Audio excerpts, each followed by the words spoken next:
Shalom. First and foremost, I want to give all praises, honor, and glory to Yahweh, Bahasham Yahushai, Bahasham, Rucha Kodesh. Double honors to the elders and the apostles of Great Millstone, and peace and blessings to the elect. And today we're going to go into the book of 2 Samuel, the 5th chapter. And as we left off in the 4th chapter, you had pretty much the servants of, I believe it was Ishbosheth, who ended up slaying him and bringing his head to David, thinking that they would get a reward for it. But instead, they ended up being slain for that. So, this is 2 Samuel chapter 5, verse 1. And it came to pass, then came all the tribes of Israel to David unto Hebron, and spake, saying, Behold, we are thy bone and thy flesh, meaning we are your kinsfolk, right? Bone and being your bone and your flesh is another way of saying being like close. Also in time past, when Saul was king over us, thou was he that leddest out and broughtest in Israel. So even during the time when Saul was king, you were really the one who was leading our people, right? The armies and so on and so forth. And the Lord Yahweh said to thee, Thou shalt feed my people Israel, and thou shalt be a captain over Israel. So all the elders of Israel came to the king to Hebron, and King David made a league with them in Hebron before the Lord, and they anointed David king over Israel. David was 30 years old when he began to reign, and he reigned 40 years. In Hebron he reigned over Judah 7 years and 6 months. And in Jerusalem he reigned 30 years over all Israel and Judah. And the king and his men went to Jerusalem unto the Jebusites, the inhabitants of the land. Because remember, prior to them actually taking over Jerusalem, it was known as Jebus, which was inhabited by the Jebusites. So here David goes up to basically take it over, to fight fight against it. It says here, unto the Jebusites, the inhabitants of the land, which spake unto David, saying, Except thou take away the blind and the lame, thou shalt not come in hither. Thinking David cannot come in hither. Now, verse 6, it is a bit tricky in the Old English, but what they were saying here and was like mocking David and his men to as though they were weak, to say that even the lame and the blind would be enough to drive you away. And they said that because they thought that David couldn't, and his men couldn't break through to take over that city. For example, the NKJV has it, you shall not come in here, but the blind and the lame will repel you. All right, the NIV, you will not get in here. Even the blind and the lame can ward you off. They thought David cannot get in there. Nevertheless, David took the stronghold for Zion. The same is the city of David. So in the end, he ended up conquering it. And basically it became known as the city of David. And David said on that day, Whosoever getteth up to the gutter and smiteth the Jebusites. Now the gutter here is like the conduit, right? The water conduit, or the passage by which the water flows, which would be like a way to get through into the city. So David was basically saying, whoever is able to make it through and smite those Jebusites, the lame and the blind, right? Because that's how he was like returning that mockery upon them, right? Because that's what they said, that even the lame and the blind of our people can ward you off. So he's saying, okay, so these go in there and smite these so-called lame and blind that supposedly can ward us off, that are hated of David's soul, because they reproached him that day. So he he didn't like that very much. He shall be chief and captain. Wherefore they said, the blind and the lame shall not come into the house. Now this latter part here is saying that afterwards, after that date, it became a saying, right? Basically, don't make sure you don't bring the blind and the lame into the house or into the palace. And the uh, the meaning of that saying is more so like due to the reproach that happened that day, and how much it angered David. You better make sure you don't bring the blind and the lame into his palace, okay, lest you remind him of that reproachful day and anger him. Now, it was a saying, right? But it wasn't necessarily literal in the sense, right? It's not like David was immediately angry whenever he saw somebody that was blind or lame, because as we'll continue on to read, he ends up taking in was it Mephibosheth, which was the son of Jonathan, and he was lame, right?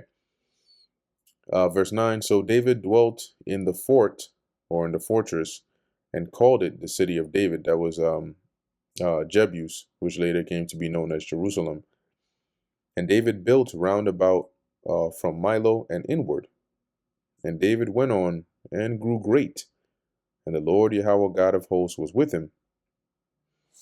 And Hiram, king of Tyre, sent messengers to David, and cedar trees, and carpenters, and masons, and they built David an house. So they built him a nice palace over there.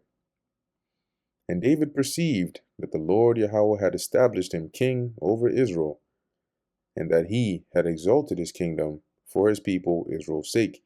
So basically, like one day he was just like, it dawned upon him, you could say, right, that damn, like the Lord has actually made me king. Like I'm really, king over all Israel here, you know. And David took him more concubines and wives out of Jerusalem after he was come from Hebron, and there were yet sons and daughters born to David. And these be the names of those that were born unto him in Jerusalem: Shammua, and Shobab, and Nathan, and Solomon, Ibhar also, and Elishua, and Nepheg, and Japhia, and Elishama, and Eliada, and Eliphalet. But when the Philistines heard that they had anointed David king over Israel, all the Philistines came up to seek David. Now, this wasn't in the good sense, right? They came looking for him to basically fight against him. And David heard of it and went down to the stronghold, that is. The Philistines also came and spread themselves in the valley of Rephaim. And David inquired of the Lord Yahweh, saying, Shall I go up to the Philistines? Wilt thou deliver them into mine hands, or should I go to war with them? Are we going to be successful? Are you going to give us the victory? And the Lord said unto David, Go up, for I will doubtless deliver the Philistines into thine hand. So yeah, go ahead. They're all yours. Where we at? And David came to Baal Perazim, and David smote them there, and said, The Lord Yahweh hath broken forth upon mine enemies before me, as the breaches of waters. Therefore he called the name of that place Baal Perazim. And when you break that name down, Baal in the Hebrew Baal is another name for Lord. And Perez or Perazim here goes into a breach or a division. So you have the two words Baal and Paratiza. Yeah, Lord of the breaks, right? So Baal Paratizayim, and that root word is Paratiza, which is a breach or a gap. Hence the name Lord of the breaks, or the breach, or the breaches. And they left their images, meaning the Philistines, after they were smitten, abandoned their idols, and David and his men burned them. And the Philistines came up yet again and spread themselves in the valley of Rephaim. So another time they came up after they had fled, they recovered, they regrouped, amassed another army, and decided to come against Israel again.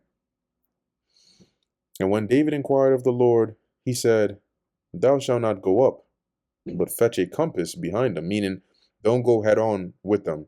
this time flank them. So go around them and then make your attack from behind them and come upon them over against the mulberry trees. So that was based on that valley of Rephaim, the area where the mulberry trees were, is where the Lord was saying when you go around them, that basically station yourself over there. And let it be, when thou hearest the sound of a going in the tops of the mulberry trees, then thou shalt bestir thyself, for then shall the Lord Yahweh go out before thee to smite the host of the Philistines. So that was his signal, right? And when you hear the sound, and the word of going is like marching. So basically, when you hear marching above on those trees at the top, bestir meaning make yourself ready and alert, because that's your signal to basically go and attack. That the Lord is basically is smiting them before you. And so now this could have been, the Lord could have had, the angels, right, via like chariots or something to make that sound. Is definitely not far-fetched, considering that in the book of Maccabees, I believe it's 2nd Maccabees, the 5th chapter, if my memory serves me right. But you had, they saw the apparitions in the heavens for 40 days or so. And it was basically, as they said, like angels, like basically having like war games, right? Jousting and going one against another in the heavens. So in any case, this was David's signal. And once he heard it, verse 25, and David did so as the Lord Yahweh had commanded him, and smote the Philistines from Gibeah until thou cometh unto Gazer. And that brings us to the end of 2 Samuel, the 5th chapter. Lord willing, this is edifying to the elect. In closing, I want to give all praises, honor, and glory to Yahweh, Bahasham Yahweh Shai, Bahasham Rachah Kudash. Until next time, Shalom.